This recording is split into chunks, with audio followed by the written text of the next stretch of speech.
Hello and good evening. Welcome to my interpersonal communications project. I am happy that you're here with me this evening. I'm excited to do this.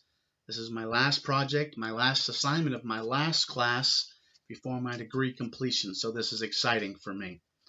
If you're following along with me in the PowerPoint slide presentation that I have given you, to go forward in this presentation, I will simply say slide or next slide, and that will be the indicator for you to go forward and to stay with me. Next slide. By ways of introduction, my name is Aaron Avery. I was born in Lincoln, Maine, and my dad was a pastor. And we moved to the great state of Pennsylvania when I was 11 years old, and I joined the United States Marine Corps immediately after high school when I was 18 years old. I stayed in the Marine Corps for 15 years as a military policeman, where I did multiple combat tours to Iraq through the years of 2004 to 2007. And I'm very thankful for the Lord's hand of protection upon me and my men and women that I had in this combat zone, in this combat area. It was very, very good to me. After I decided to leave the United States Marine Corps, I joined a contract company that continued to train military policemen in the civilian law enforcement program on all of the Marine Corps installations worldwide. And I did that for many, many years after that. As you can see on this slide, I've included a military police badge in the ever respected insignia of the United States Marine Corps. It's a big part of my life. Next slide. By God's grace, I am the assistant pastor at the Sanctuary of Newport, located right here in beautiful Newport, North Carolina on the Crystal Coast. On the top right, you can see a picture of my sanctuary church from the highway, and then underneath that is the man of God, my pastor, and my first lady that I am so privileged to be under their leadership and mentorship. I have been married for 21 years. I am 41 years old. I've been married to my beautiful wife, Alicia, once again for 21 years. I do have 3 children. I have a 8-year-old daughter. Her name is Hope. I have a 4-year-old son. His name is Leo. And I have another 4-year-old daughter. Her name is Honor. And yes, if you are keeping track with me and your math is halfway decent, they are twins. So I covet your prayers for me. Next slide. I call them the A-team. My time to wrap things up at a restaurant or we're leaving church, I'll say, A-team, let's go. And a little humorous slide there. Not that A-team off to the left as you're seeing, but a much better A-team. As you can see in the pictures that I have provided, you can see a picture of myself, my son in the top center, the twin, the daughter in the top right, and my wife is in the bottom left. I have a beautiful family. The Lord's been very, very, very good to me. I'm so thankful for them.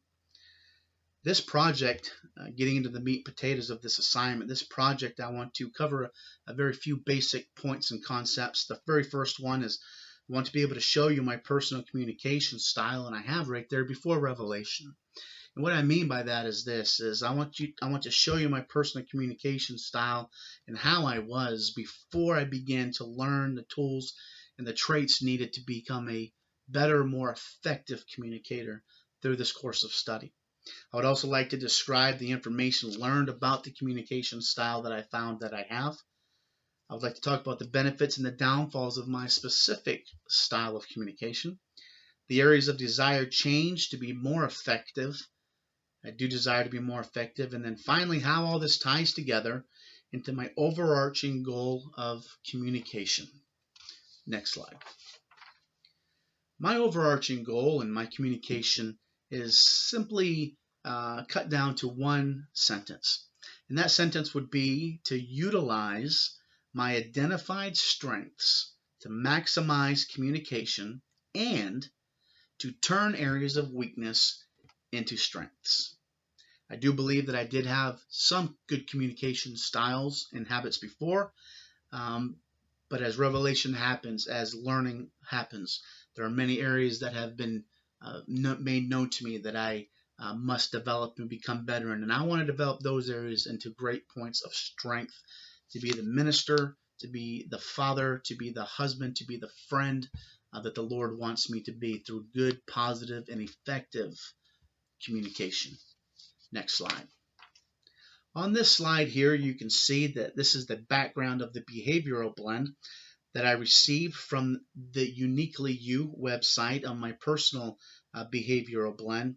So you can see off here to the right in the pie chart area, it's divided into 4 sections, separated by dominance to influence to steadiness to the conscientious sections of personality traits.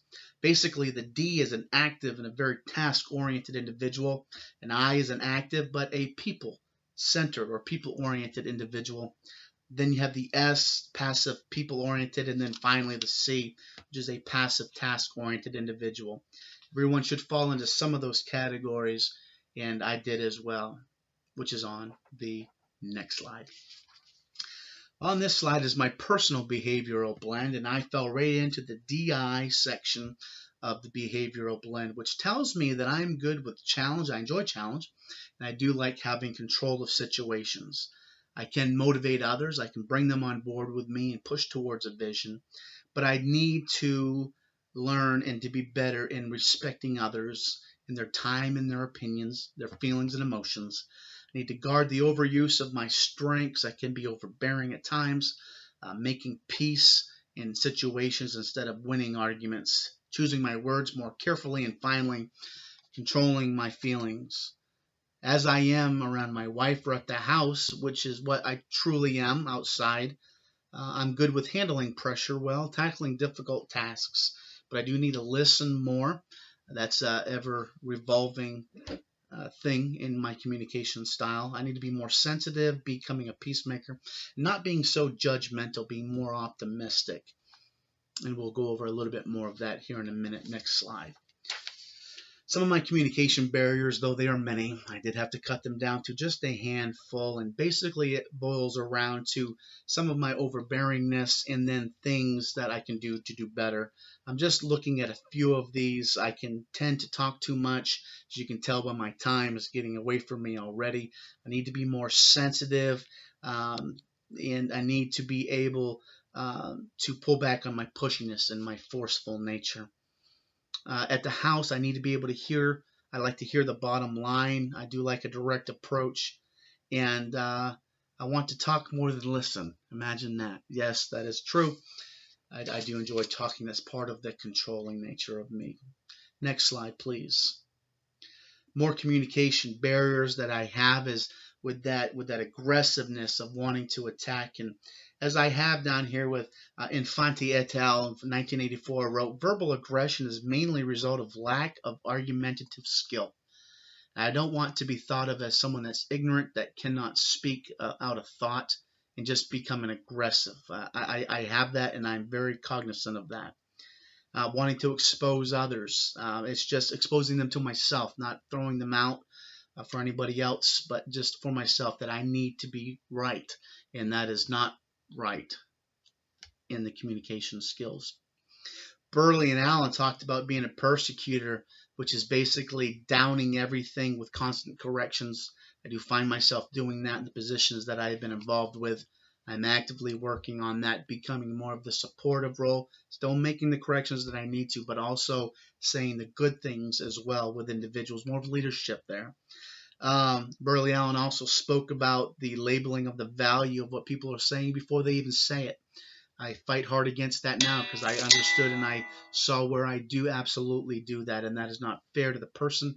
And basically, who am I to be able to judge what they're going to say before they say it? So that was a big takeaway for me. And then finally, in the Peterson text, it talks about winning at all costs. I have thrown that out, and I need to continue to be cognizant of that because that does not need to happen. I don't need to lose people because of the desire to win. My resources and strategies of self-reflection. I know I'm my own worst critic. My wife, I'm thankful for her. She does let me know when I am doing things, and I do like that. Stewart's book on Bridges and Not Walls talks about understanding meta messages, about the smaller things that are not said that are grasped by people. And finally, Peterson's book of Why Don't We Listen Better talks about listening without disagreeing or listening without interrupting and trying to fix everything all the time. Next slide. An action plan is understanding my personality traits, strengths, and weaknesses. I want to focus on listening in every conversation that I'm involved with. I want to make deliberate efforts to train uncomfortable communication habits into common communication skills. These things that I've already talked about, I want to continue to do well in them. Be mindful of my body language and my aggressive postures.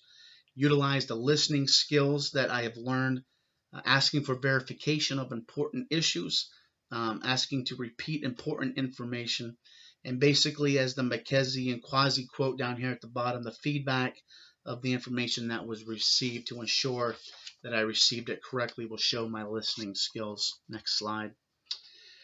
And in conclusion, my concluding statement would be from George Bernard Shaw, and it says the single biggest problem in communication is the illusion that it has taken place.